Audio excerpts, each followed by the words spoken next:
Jake Sullivan sat in the corner of the massive council chamber and watched the aliens argue about things that would get people killed. The Galactic Council met every month in a building that floated in space between 3 star systems, and Jake had been coming to these meetings for 3 years now. He always sat in the same spot, always took notes on his small tablet, and always kept his mouth shut unless someone asked him a direct question. The other species barely noticed him anymore. To them, he was just another human, which meant he was basically furniture that happened to breathe. Humans were new to the galaxy, and everyone knew they were primitive compared to the great civilizations that had been traveling between stars for thousands of years. Earth had only figured out faster than light. Traveled 20 years ago, and most aliens thought that made humans about as advanced as children playing with dangerous toys. Today, the Zephyrians were angry about something. They were always angry about something. Ambassador Kralthak stood nearly 8 feet tall with gray skin that looked like it had been carved from stone, and when he spoke, his voice boomed across the chamber like thunder. He was complaining about patrol routes near the Outer Rim territories and how the Hivark were sending their bioships too close to Zephyrian mining operations. The Hivark Queen, Zelnara responded by clicking her mandibles in a pattern that Jake had learned meant she was annoyed, but trying to stay diplomatic. The Queen looked like a giant praying mantis covered in black armor, and her compound eyes reflected the chamber lights in ways that made most humans uncomfortable. She spoke through a translator device because Hivark communication was mostly chemical signals that other species could not understand. The crystalline Valorians hummed their agreement with whatever the Zephyrians were saying. They did not have bodies like other species, but were living crystal formations that moved and thought, and somehow managed to build starships. Their representative was a cluster of purple and blue crystals that rang like bells when they vibrated to communicate. Jake found their music-like language beautiful, but he was probably the only human who had bothered to learn what the different tones actually meant. While the aliens argued, Jake kept taking notes, but not about the mining disputes or patrol routes. He was recording everything else they said.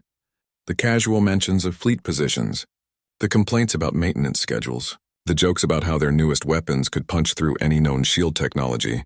3 years of sitting quietly in this corner had taught him that aliens loved to brag about their military capabilities when they thought no one important was listening. What none of them knew was that Jake Sullivan was not really a diplomat. Before Earth had sent him to represent humanity at these council meetings, he had spent 15 years in the Navy working in intelligence. He had a perfect memory thanks to some experimental brain implants, and he spoke 14 different alien languages fluently. Every word spoken in this chamber was being recorded not just by his tablet but by his enhanced mind. The Drakmori. War Chief Vextor was talking now, and Jake paid careful attention because the Drakmori were the most dangerous military force in the known galaxy. Vextor looked like a cross between a lizard and a wolf, with scales that could change color and teeth that could bite through steel. He was describing how their new shield matrix technology made their core worlds completely safe from any possible attack. Jake made a note about the shield matrix while keeping his face completely neutral. Over the years, he had learned that looking bored and slightly confused made aliens more likely to ignore him. They saw what they expected to see, which was a primitive human who probably did not understand half of what was being discussed. This worked perfectly for Jake because it meant they talked freely about classified military information right in front of him. The meeting dragged on for another 2 hours, with various species complaining about trade routes and territorial boundaries. Jake listened to every word while appearing to struggle with the complex discussions. When Ambassador Kralthax mentioned that Zephyrian patrol schedules followed a predictable rotation pattern, Jake added that to his mental files. When Queen Zelnara complained that Hivark bioships needed to return to their hive worlds every 60 days for biological maintenance, Jake noted the timing. When the Valorian representative sang about their new computational targeting systems, Jake recorded the technical specifications they accidentally revealed. By the time the meeting ended, Jake had gathered intelligence on fleet movements, weapon capabilities, defensive weaknesses, and maintenance schedules for every major power in the galaxy. None of them realized they had just given a human intelligence officer enough information to plan the destruction of their entire military forces. As the aliens filed out of the chamber, Jake packed up his tablet and prepared to leave. Ambassador Lisa Carter approached him with a concerned expression on her face. Lisa was Earth's senior diplomatic representative. and she had been trying to improve humanity's standing in the galactic community for 5 years with limited success. Lisa was a small woman with brown hair and intelligent eyes who spoke 7 alien languages and understood galactic politics better than most humans. She had been watching the other species during the meeting, and Jake could tell she was worried about something. "They're getting worse," Lisa said quietly as they walked toward the transport bay. "The way they look at us, the way they dismiss everything we say. I think they're starting to see humans as completely irrelevant to galactic affairs." Jake nodded and made a sympathetic noise while thinking about how useful irrelevance could be for someone in his line of work. If the aliens thought humans were too primitive to matter, then they would never suspect that humanity might be planning something. Irrelevance was the perfect cover for gathering intelligence. "Maybe we should request a formal review of humanity's status in the Council," Lisa continued. "Try to prove that we deserve more respect and a bigger voice in galactic decisions." "Maybe," Jake agreed, while privately thinking that the last thing humanity needed right now was more attention from the galactic powers. Let them keep thinking humans were harmless primitives who barely deserved a seat at the table. Let them keep talking freely about military secrets, in front of the quiet human who sat in the corner and took notes. Jake had been building something over these 3 years of careful observation and patient intelligence gathering. Soon it would be time to show the galaxy what humans could do when they really put their minds to it. But for now he would keep sitting quietly in his corner seat and listening to aliens accidentally tell him exactly how to destroy them. 6 months passed after that council meeting, and Jake Sullivan continued his quiet work of listening to aliens reveal their secrets. The galaxy had settled into its usual routine of small conflicts and trade disputes until everything changed on a Tuesday morning when the news reports started flooding in from the Epsilon colony. The Corvan Empire had attacked without warning. Their battlecruisers had appeared in the Epsilon system and opened fire on the civilian settlements before anyone could react. The colony had no military defenses because it was supposed to be neutral territory protected by galactic law. 3 million people lived on Epsilon colony, and most of them died in the first hour of the attack. Jake watched the casualty reports scroll across his screen in his small apartment on the diplomatic station. 800 humans had been living on Epsilon colony, working as engineers and scientists. All of them were dead now, along with millions of aliens from dozens of different species. The Corvan Empire had sent a message to the galaxy that they did not care about laws or treaties anymore. The Galactic Council called an emergency session within hours of the attack. Jake took his usual seat in the corner and watched the alien representatives argue about what to do. Most of them seemed shocked that anyone would attack a neutral colony, but Jake was not surprised. He had been listening to Corvan military communications for months, and he knew they had been planning something big. The Corvan Empire was ruled by creatures that looked like armored bears with too many teeth. They were strong and aggressive, and they believed that might made right in all situations. Their Emperor Thakmor had been making speeches about how the galaxy needed strong leadership, and how weak species deserved to be conquered. Jake had recorded every one of those speeches. Ambassador Kralthax of the Zephyrians stood up and demanded immediate action against the Corvans. His gray stone face was darker than usual, and his voice carried the kind of anger that made other species nervous. The Hivark Queen clicked her agreement while the crystalline Valorians hummed, something that sounded like a funeral song. Then Admiral Patricia Hayes entered the chamber, and Jake sat up straighter in his chair. Admiral Hayes was Earth's military liaison to the galactic community, and she was one of the few people who knew what Jake's real job was. She was a tall woman with silver hair and sharp blue eyes who had commanded human fleets for 20 years. Before taking the diplomatic assignment, Admiral Hayes walked to the center of the chamber and asked for permission to address the council. She spoke clearly and calmly about the human civilians who had died at Epsilon Colony, and she requested immediate joint military action against the Corvan Empire. Her words carried the weight of genuine grief and controlled anger. The response from the alien representatives was exactly what Jake had expected. Ambassador Kralthax made sympathetic noises about the tragedy, but explained that the Zephyrian fleet was too valuable to risk in direct combat with the Corvans. Queen Zelnara clicked sadly about the loss of life, but said the Hivark could not commit their bioships without more information about Corvan capabilities. The crystalline Valorians hummed something. That meant they were very sorry, but their computational analysis showed that military intervention had a low probability of success. One by one, the great powers of the galaxy found excuses to avoid taking action against the Corvan Empire. Then Ambassador Kralthak said the words that Jake knew would change everything. The massive Zephyrian looked directly at Admiral Hayes and spoke in his booming voice about military realities. He explained that humans lacked the technological sophistication for meaningful military contribution to any galactic conflict. He said human ships were primitive and human weapons were outdated. He suggested that Admiral Hayes should leave warfare to species that were actually equipped for it. Jake watched Admiral Hayes absorb the insult without changing expression. But he could see the steel entering her eyes. She had served in 3 wars and commanded fleets that had never lost a battle, and now this alien was telling her that humans were too primitive to fight. Jake made careful note of exactly which species had dismissed humanity's offer to help, and exactly how they had done it. The emergency session ended with the usual result. The Galactic Council voted to impose economic sanctions on the Corvan Empire, and issued a strongly worded statement condemning their actions. No military action would be taken because the great powers could not agree on who should lead such an operation, and none of them wanted to risk their own fleets. Admiral Hayes left the chamber with quiet dignity, but Jake caught the look she gave him as she passed his corner seat. It lasted only a second, but it told him everything he needed to know. The message was simple and clear. Protocol Omega was now authorized. Jake had never heard of Protocol Omega before today, but he could guess what it meant. For 3 years he had been gathering intelligence on every major galactic power, while they ignored humanity as irrelevant. Now it was time to put that intelligence to use. Within 6 hours, encrypted messages began flowing between Earth and human colonies scattered across the galaxy. The communications used quantum encryption methods that most alien species had never seen before, because they relied on mathematical principles that seemed primitive to advanced civilizations. What the aliens did not understand was that sometimes primitive methods worked better than sophisticated ones. Jake received his own encrypted message that evening.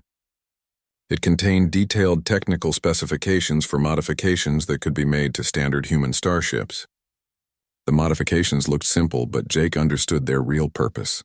Human engineers had been working on adaptive technologies designed not to match alien superiority but to exploit alien overconfidence. Dr. Nathan Brooks led the engineering teams that had developed these modifications. Jake had met him once at a diplomatic reception and learned that Dr. Brooks was one of those rare humans who could look at alien technology and immediately see its weaknesses. While other species focused on building bigger and more powerful weapons, Dr. Brooks had been designing ways to turn their own advantages against them. The modifications would make human ships appear even more primitive than before, while actually making them far more dangerous. Small changes to sensor arrays would make them undetectable to most alien scanning systems. Subtle adjustments to weapon systems would allow them to exploit specific weaknesses in alien defenses. Most importantly, the modifications included communication systems that operated on principles the galaxy's most advanced species had completely overlooked. Jake spent the rest of the night reading technical reports and tactical assessments. The galaxy had made its choice when it refused to act against the Corvan Empire. Now humanity would remind them why ignoring humans had always been a dangerous mistake. The Corvan Empire grew bolder after the galaxy failed to respond to their attack on Epsilon Colony. Emperor Thakmor declared that the weak response proved his empire was destined to rule, and he ordered his fleets to begin expanding into neighboring systems. Corvan battlecruisers started appearing near mining worlds and trade stations demanding tribute from any ships that passed through their newly claimed territories. The great powers of the galaxy responded exactly as they always did. The Zephyrians moved their fleets to defensive positions around their core worlds. The Hivarch pulled their bioships back to heavily defended systems. The crystalline Valorians began calculating the most efficient retreat routes to protect their crystal gardens. Everyone focused on protecting what they already had instead of stopping the Corvans from taking more. Jake Sullivan watched all of this from his corner seat in the council chambers while humanity moved in ways that no one else could see. The modifications Dr. Brooks had designed were being installed on human ships across the galaxy, but the work was being done quietly in civilian shipyards that most aliens ignored. Human vessels already looked primitive compared to alien technology, so the small changes were completely invisible. To Galactic Intelligence Services Captain Ryan Foster commanded a ship called the Silent Running that had been built in the orbital yards above Mars 5 years ago. Before the modifications, it had been a standard human frigate with basic sensors and conventional weapons that could barely scratch the paint on a Corvin battlecruiser. After Dr. Brooks finished with it, the Silent Running became something that had never existed in galactic history. The ship still looked exactly the same from the outside, but now it could move through space without triggering any known detection system.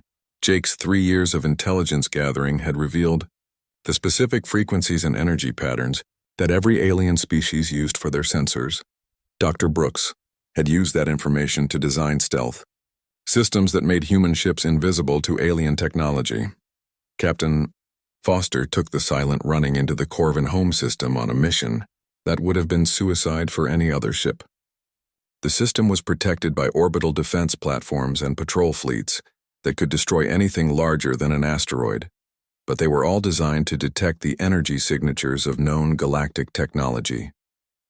The Silent Running slipped past everything like a ghost made of metal and electronics.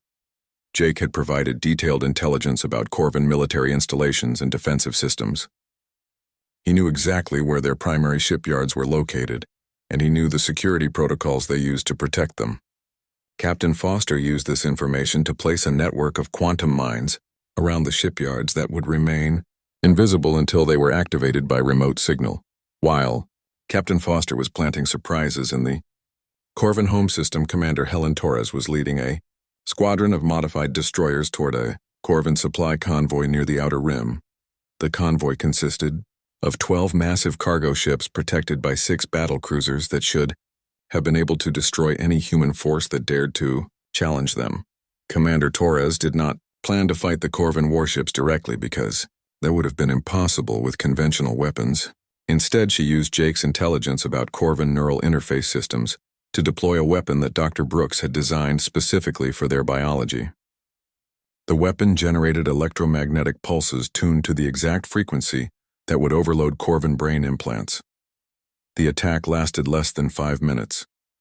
The human destroyers appeared without warning and fired their special weapons at the Corvin ships.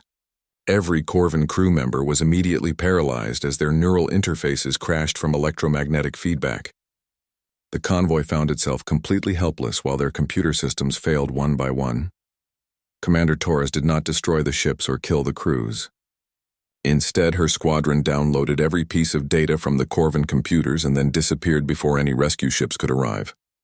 The Corvins would eventually recover from the electromagnetic attack, but they would find that humanity now knew everything about their supply routes and military communications. The beauty of humanity's approach was that it did not rely on superior technology or overwhelming firepower.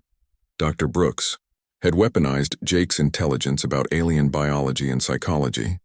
Every species in the galaxy had evolved differently, and that created unique vulnerabilities that could be exploited if someone understood them well enough. The sonic frequencies that disrupted HFY coordination had been developed from recordings Jake made of their chemical communication patterns. The light sequences that confused Valorian optical processors were based on mathematical principles that Jake had learned from listening to their musical language. The gravitational anomalies that destabilized Zephyrian formations used their own shield harmonics against them. Jake continued attending council meetings, while human ships conducted their invisible war against the Corvin Empire. Every few days, reports would reach the council about mysterious attacks on Corvin facilities. Shipyards would suffer catastrophic explosions with no apparent cause. Supply convoys would be found drifting in space with their crews unconscious and their computers wiped clean.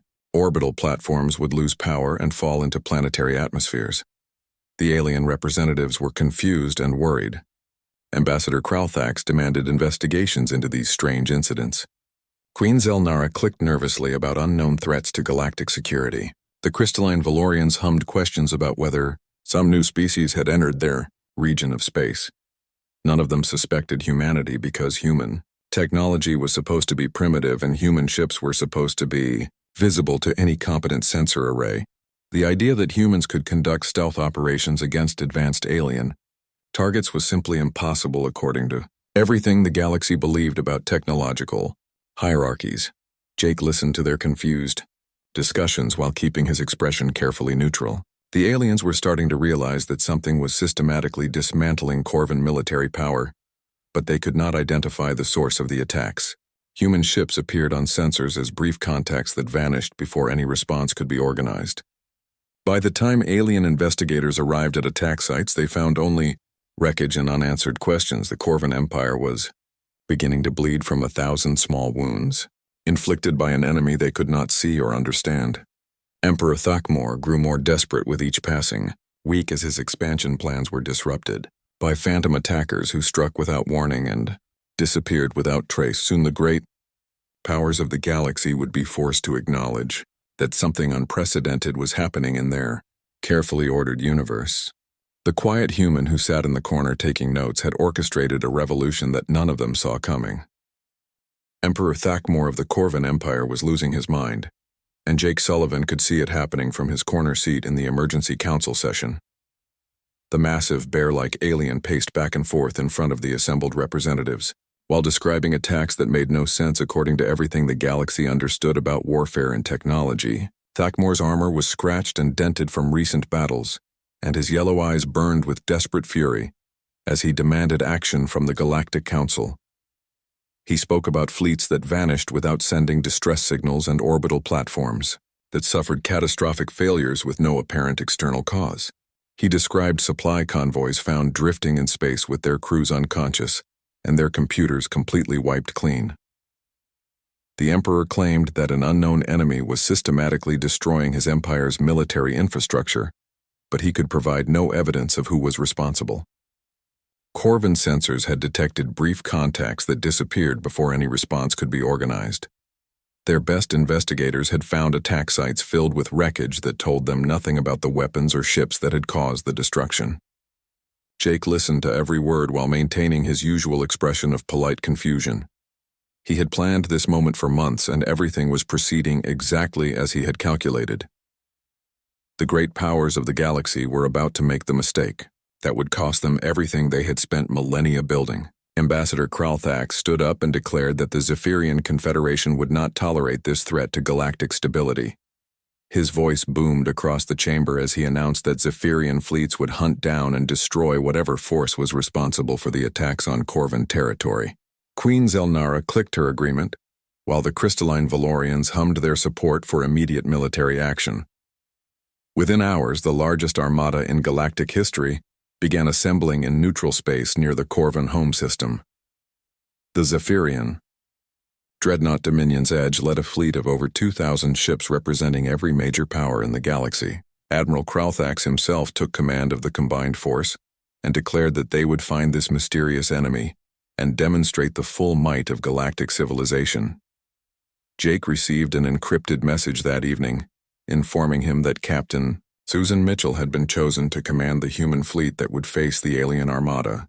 Captain Mitchell was one of the few humans who understood the true scope of what they were attempting, and she had volunteered for what most people would consider a suicide mission. The human fleet consisted of 12 ships that looked pathetically small compared to the alien armada. Captain Mitchell commanded the destroyer New York, while 11 other modified vessels took positions around her in a loose formation that seemed random to alien observers. The ships appeared to be standard human military vessels, with primitive weapons and basic defensive systems. What the aliens could not see was that every human ship had been rebuilt according to Dr. Brooks's specifications, using Jake's intelligence about alien weaknesses. The New York carried weapons designed specifically to exploit Zephyrian shield harmonics. The cruiser Boston had been equipped with pheromone dispensers that could trigger confusion among Hyvark bioships.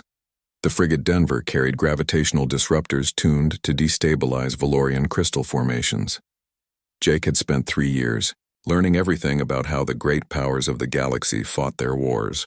They followed established protocols that had been developed over thousands of years of conflict between technological civilizations. They announced their intentions before engaging. They fought with honor according to recognized rules of warfare. They used overwhelming force applied in predictable patterns. Humans had evolved as persistence hunters on a dangerous world where survival required adaptation and cunning rather than raw strength. Captain Mitchell's fleet did not try to match. alien firepower because that would have been impossible with any amount of human technology. Instead, they turned the aliens' own advantages into weaknesses that could be exploited. The battle began when the alien armada dropped out of faster-than-light travel in the Corvin home system and found the small human fleet waiting for them. Admiral Kralthax broadcast the standard warnings about surrender and withdrawal, while his massive dreadnought powered up weapons that could destroy planets. The aliens expected either immediate surrender or a brief engagement against primitive opponents. Captain Mitchell responded by activating every weapon system Dr. Brooks had designed for this moment. The human ships began broadcasting carefully calibrated frequencies that interfered with Zephyrian shield synchronization protocols. The massive, alien battle line that had seemed invincible suddenly found their defensive systems failing in cascade patterns that spread from ship to ship. The Hivark swarm fighters that should have overwhelmed the human vessels instead began attacking each other as pheromone analogs triggered confusion in their chemical communication networks.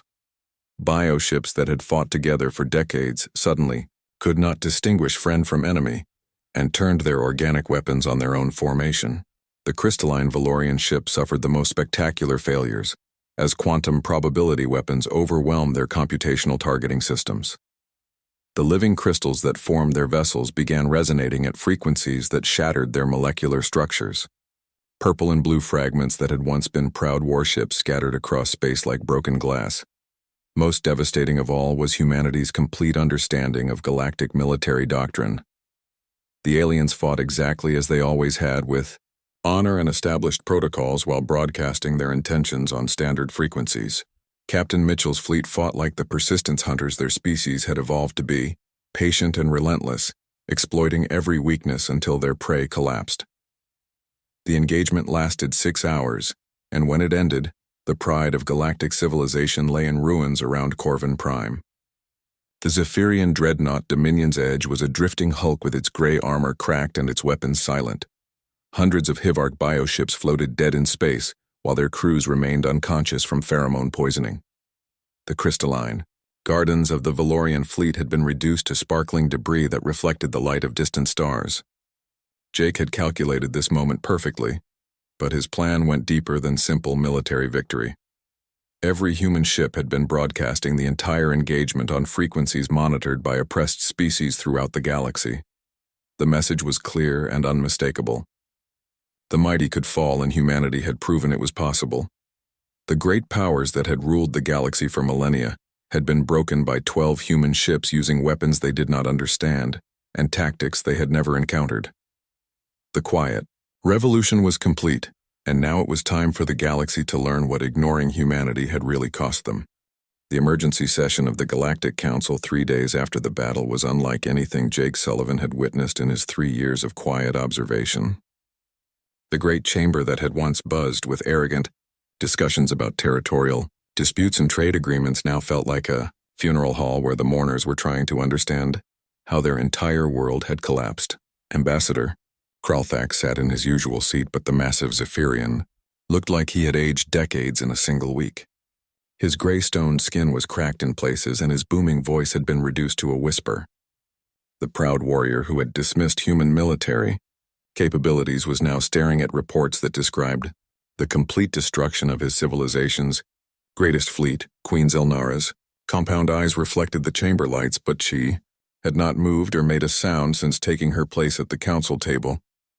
The Hivark military doctrine that had dominated galactic warfare for centuries had been shattered by human pheromone weapons that turned their own biology against them. Thousands of bioships and millions of warrior drones were dead because humanity had understood their weaknesses better than they understood themselves. The crystalline Valorians played no music at all. Their purple and blue formations stood silent and motionless, while they processed computational models that made no sense according to everything they had believed about technological hierarchies. Their quantum targeting systems that could calculate trajectories across star systems had been overwhelmed by human probability, weapons that operated on mathematical principles. They had never encountered. Jake maintained his usual expression of polite confusion, but inside he felt a satisfaction that came from seeing a plan executed perfectly. The aliens had spent the last 3 days trying to understand how 12 primitive human ships had destroyed the most powerful armada in galactic history. Their investigators had found wreckage and energy signatures that told them nothing useful about human capabilities or intentions. Admiral Patricia Hayes entered the chamber, and the change in atmosphere was immediate. Every alien representative turned to look at the human military officer who had once requested their help in fighting the Corvan Empire. The woman they had dismissed as representing a species too primitive for meaningful military contribution now commanded their complete attention. Admiral Hayes walked to the center of the chamber with the same quiet dignity she had shown when asking for joint action against the Corvans, but now she was not requesting anything from the galactic powers. She was delivering terms that they would either accept or face the consequences of refusing. Behind Admiral Hayes came Jake Sullivan, carrying a tablet that contained 3 years of carefully gathered intelligence. For the first time since he had started attending these meetings, Jake left his corner seat and walked to where everyone could see him. The quiet human observer was finally ready to speak, and the galaxy was going to listen to every word. Admiral Hayes began by addressing the stunned assembly about the battle near Corvan Prime. She described how Captain Mitchell's fleet had used weapons designed specifically to exploit the weaknesses of each alien species. She explained that humanity had not achieved victory through superior technology, but through superior understanding of their enemies. Then Jake stepped forward and activated his tablet. Holographic displays filled the chamber, showing detailed technical specifications for every major galactic military system. Fleet composition data that should have been classified beyond any security clearance. Tactical doctrine analysis that revealed critical vulnerabilities in defensive strategies. Communication protocols that could be disrupted by anyone who understood the underlying patterns. The alien representatives stared at the displays in growing horror as they realized the scope of what had been happening.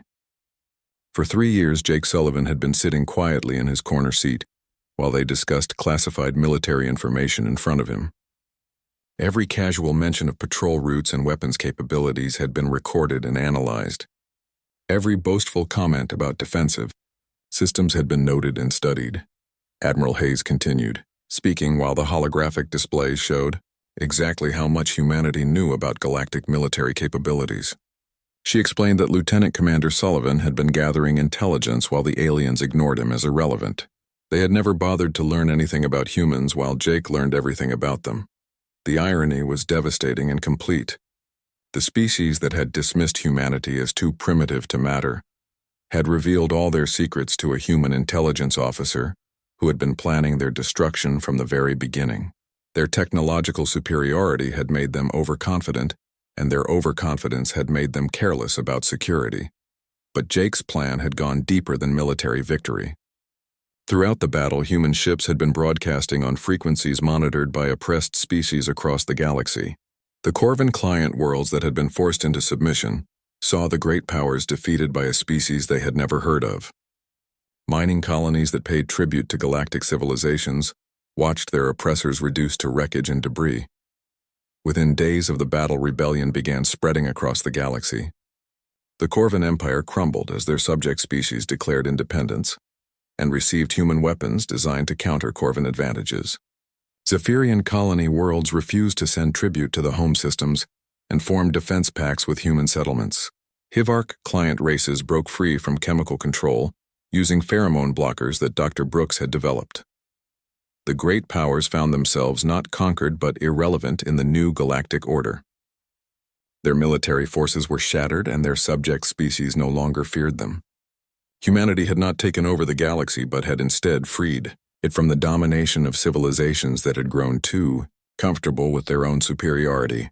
Admiral Hayes finished her presentation by announcing the formation of a new galactic confederation based on cooperation rather than domination. Species that wanted to join would be welcome regardless of their technological level. Those that preferred isolation would be left alone. But any attempt to recreate the old system of powerful civilizations ruling over weaker ones would be met with the same response that had destroyed the great fleets.